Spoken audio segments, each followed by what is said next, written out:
Hello! Hello tout le monde, on espère que vous allez bien, bienvenue dans cette nouvelle petite vidéo. Aujourd'hui on va parler d'éducation financière. Donc sujet assez important parce que oui, à l'école, on nous apprend beaucoup de choses, mais au final les choses importantes de la vie d'adulte, où on les apprend? Non, Pas à l'école. Pas à l'école, t'es obligé de les apprendre toi-même. dans la vie quotidienne. Dans la vie quotidienne, et c'est franchement compliqué, hein. Franchement, pour parler de notre propre cas, c'est déjà compliqué. Donc, on essaie de partager tout ça avec vous. Ouais. Alors que l'argent intervient énormément dans notre vie quotidienne, hein. Donc, Ouais. il est important de savoir le gérer, d'avoir une éducation de base déjà. Et ensuite, on évolue avec pour que notre vie d'adulte soit équilibrée. Ouais, parce que la vie d'adulte, franchement, c'est compliqué, hein. Certes, tu peux avoir des ressources et tout, tu te crois riche comme Crésus, mais au final, si tu sais pas gérer ton budget, le faire fructifier et au final, bah, l'objectif être bien derrière, bah, en fait, t'es perdu. Donc, on parle de tout ça avec vous aujourd'hui à cœur ouvert, comme d'habitude. Alors, du coup, pourquoi l'éducation financière? Déjà, de 1, l'éducation financière, c'est quelque chose qui nous impacte directement dans nos vies quotidiennes. De 2, c'est pas un sujet, comme je l'ai dit, qu'on aborde à l'école, comme les maths, physique, chimie. C'est quelque chose que tu apprends, en fait, de toi-même dans ta vie d'adulte. Et voilà, aujourd'hui, l'objectif, en gros, c'est... Oui, on va aborder le sujet pas comme des experts, mais tout simplement comme des jeunes qui essayent de comprendre comment cela fonctionne pour mieux s'en sortir. Pour mieux s'en sortir. Parce que là, plus tard dans la vidéo, on va vous dire les quelque chose qu'on a mis en place, en fait, pour pouvoir comprendre et au final sortir la tête de l'eau. Nos situations financières. Sortir la tête de l'eau comme ça, respirer un peu avant que l'inflation nous bouffe encore. Nous replonge dans la mer. Donc aujourd'hui, concrètement, c'est quoi le problème? Le problème, c'est que l'éducation financière est assez mise de côté. Donc en tout cas pour certaines personnes, je parle pas des personnes riches parce que je pense que l'éducation financière, elle se fait toute seule. Mais en tout cas, des personnes qui n'y connaissent rien, oui, on grandit comme ça. Nous, en tout cas, de notre propre exemple, on nous a toujours mis en avant, oui, allez-y à l'école, faites des études longues et tout. Mais oui, ok, les études, c'est bien. On a eu nos masters, c'est très, très bien. Mais alors, comment comprendre les impôts, l'épargne ou même les crédits à la banque? Vous voyez, des fois, tu as des taux d'intérêt, genre tu comprends pas, tu vois. T'es dans un projet d'achat, par exemple, tu vas aller à la banque, ton conseiller, tu vas lui expliquer ton projet, mais les taux d'intérêt, tout ça, en fait... Ça me fait rire parce que si t'as pas été dans cet environnement-là, tu comprends rien de ce qu'il va t'expliquer. Ouais, c'est ça. Bah, déjà, même à la banque, t'auras l'impression que le banquier, déjà, il te parle chinois. Déjà, avec les taux d'intérêt, 8, 10% de je sais pas quoi, La capitalisation, c'est flou. Donc, du coup, il est très important. Et aussi, avec l'inflation et le coût de la vie, il est important de savoir parler d'argent. Ouais. Ou même économiser de façon anodine, vraiment très, très simple. Comment économiser, par exemple, avec la période d'inflation qu'on traverse, comment tu économises? Parce qu'on voit bien qu'avec le contexte actuel, travailler ne suffit plus. Il est important donc de savoir gérer son argent, éviter certaines erreurs et aussi... penser au long terme, ouais. Penser à long terme, d'où les investissements qui sont... D'où les investissements, on y vient. Pour toi, quand on parle d'éducation financière, c'est quoi la première chose qu'on devrait apprendre? Pour moi, c'est vraiment comment gérer son budget, je pense. Hein. Comment gérer son budget, parce que oui, tout à l'heure, je le disais, à la fin du mois, tu vas recevoir ta paye, t'es toute contente, tu vas te dire oui, je me sens riche là, ça y est, je veux faire des dépenses, je veux tout dépenser. En tout cas, je parle de mon cas. Moi, quand j'ai de l'argent sur mon compte, genre, faut me voir, hein, je veux tout acheter. Les nouveaux trucs, shopping, des trucs inutile, genre je sais pas moi, même voyager à l'autre bout de la terre. Oui, parce qu'on devient euphorique quand on voit une certaine somme d'argent, sauf que c'est le piège, il faut pas penser tout de suite à dépenses. C'est vrai qu'on a nos dépenses quotidiennes, mais il faut savoir les prioriser. C'est important. Mais en tout cas, en étant une personne assez compulsive, en tout cas, c'est difficile. La jeunesse. C'est la jeunesse. Mais attention, j'ai appris à me contrôler. Ça fait 2-3 mois, franchement, je me contrôle très très bien. Hein. Non, il y a eu quand même beaucoup d'efforts, même moi de mon côté, parce que avec l'inflation situation oblige. Non, mais oui, mais l'inflation qui nous gifle tous les jours, t'es obligé, tu vois. Oui, il y a l'inflation et il y a aussi les épreuves de la vie qui nous tombent dessus, mine de rien. Et ça, bah, t'es obligé de dealer avec, hein. Donc, ouais. Et toi, du coup, tu dirais quoi? Ah, bah, moi, je dirais prioriser ses dépenses. Une fois que le salaire, il est reçu, on a le loyer pour ne pas être dehors, bah, faut déjà payer son loyer, les charges d'électricité et d'eau. Et en plus, faire les courses du mois pour ne pas être tenté de tout le temps aller au restaurant parce que ça aussi, c'est un budget Complètement, de sortie, ouais. les loisirs et tout. Bien sûr, on n'oublie pas de se faire plaisir, mais pas tout le temps. Vraiment de façon raisonnable. Ouais. Et aussi, je peux rajouter le fait de savoir où part ton argent. Moi, ce que j'ai fait là ces quelques derniers temps, c'est que j'ai fait un fichier Excel. J'ai mis j'ai mis toutes mes sorties d'argent. Par exemple, les factures que je dois payer, tous les abonnements ou autres. J'ai fait un fichier Excel. Je sais le montant total de toutes mes factures. Comme ça au moins, je ne suis pas surprise. Je sais qu'à la fin du mois, il y a tel montant qui doit sortir pour les charges. Ça quitte mon compte. Ouais. Ça, je sais déjà. Voilà.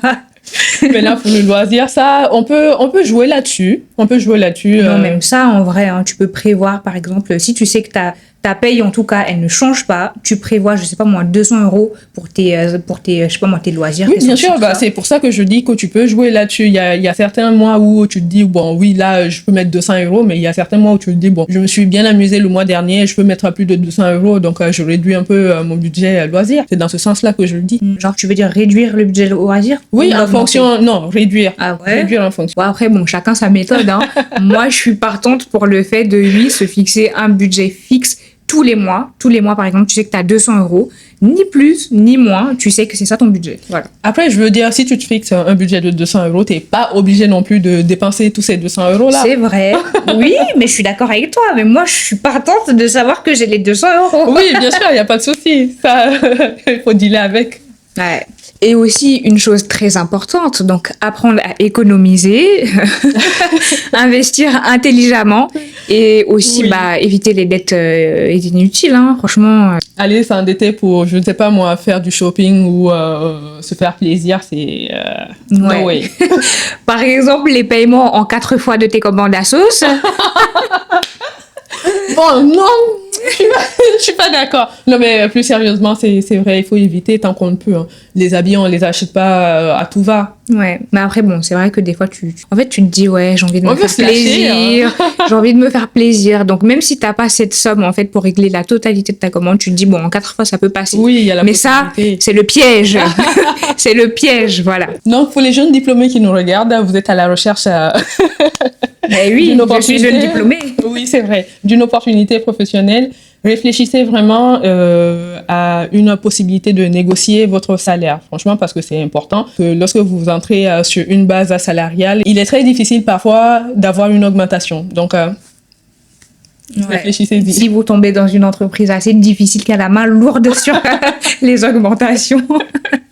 En tout cas, ouais, faut penser à tout ça dès le début et pouvoir gérer le dispatch, les économies, l'épargne. Donc, vous avez votre salaire de base, vous savez quelles sont vos dépenses, vous gérez. Enfin, vous faites un tableau, comme elle disait tout à l'heure, de toutes vos dépenses et de ce que vous mettez à l'abri, on va dire, pour l'investissement et ensuite vos loisirs. Ouais. Et franchement, ça, c'est un bon tips, hein.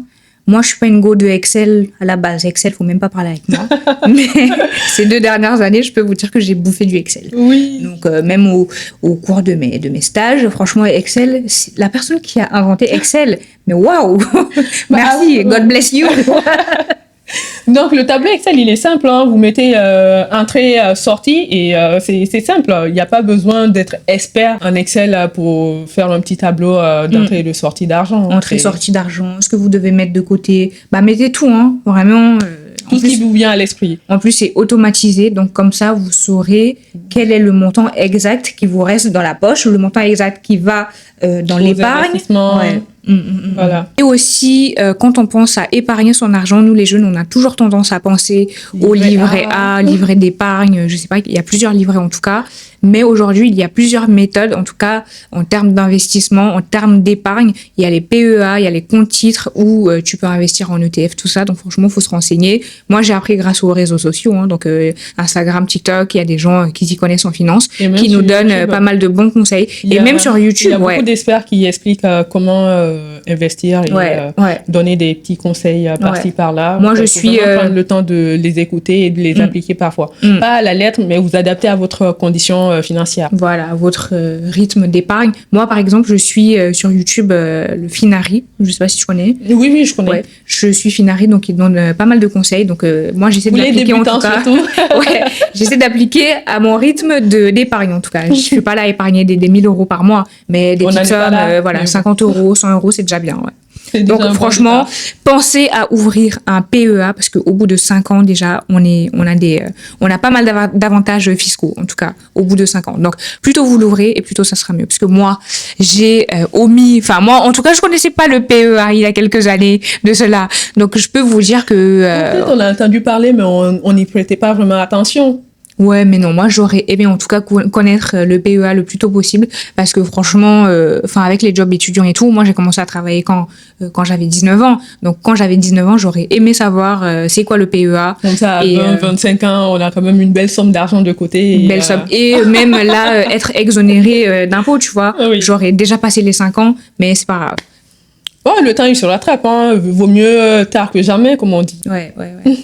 Donc, pour conclure cette petite vidéo, l'éducation financière, ce n'est pas, bien sûr, de devenir riche du jour au lendemain. Ah, c'est impossible. Ça, c'est vraiment impossible de devenir riche du jour au lendemain. Sauf si on gagne au loto. On peut être millionnaire du jour au lendemain. Je nous le souhaite. Je vous le souhaite aussi.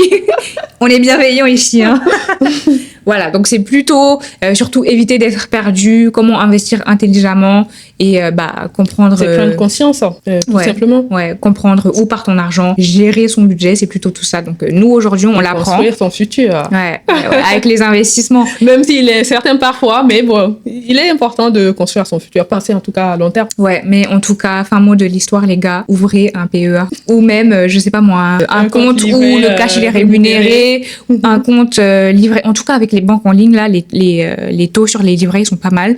2%. Je sais pas ce qu'il en est des banques en physique type BNP, Société Générale, mais ça doit être aux alentours des 2% aussi. Mais en tout cas, les gars, ouvrez un PEA le plus tôt possible. Et voilà, on vous laissera sur ça. Sinon, dites-nous en commentaire, qu'est-ce que vous auriez aimé apprendre, vous, sur l'éducation financière? Sur l'éducation financière, plutôt, ouais. Voilà, dites-nous tous en commentaire. Et nous, on s'attrape la prochaine fois. N'oubliez pas de vous abonner.